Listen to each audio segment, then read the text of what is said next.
So in the last video, I forgot to finish the final step and go back to the thesis statement, which I will do right now, which is fine because it's nice to have just a thesis statement video. So in the informative paper, you've got these three different elements, these three topics that you're going to be talking about. So how do you turn them into a thesis statement without making it based on opinion? Well, what you're going to do is you're going to construct a sentence that just basically goes over all of these things. So one of the things I learned was that there are many institutions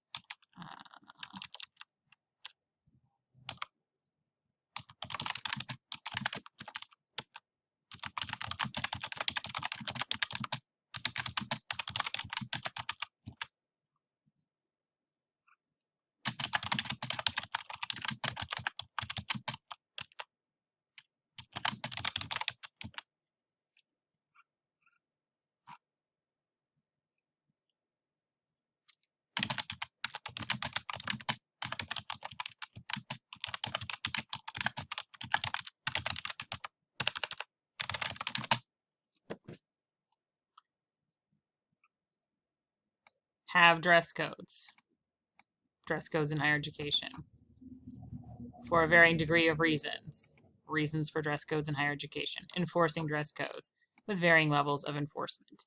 This is just an informational statement. It lays out the three categories I'm going to talk about because those are the three things that I'm going to teach my reader about. So you're basically just putting all of these ideas into a statement. Nobody can argue with this statement. This isn't an opinion. People aren't going to be like, no, there's not. Or they could, but then I would just be like, really? Because here's a list that I found in my research. People aren't going to be like, no, there's not a lot of reasons. And I'll say, really? Because my research indicates that these are some of the main reasons. If somebody came to me and said, like, what about enforcement? Like, this whole statement is true.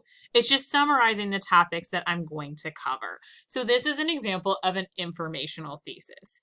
If it's really hard for you to get this started, this is the kind of thesis where it would be appropriate to say something like, maybe even,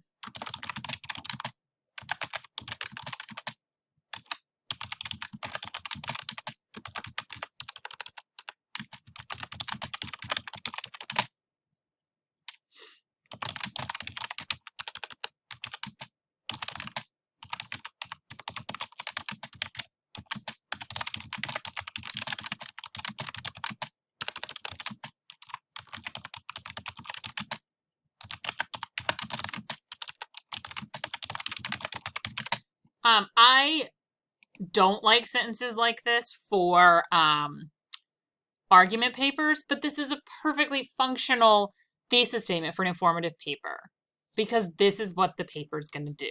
It's going to cover these three topics. So that's what I'm looking for in an informational thesis.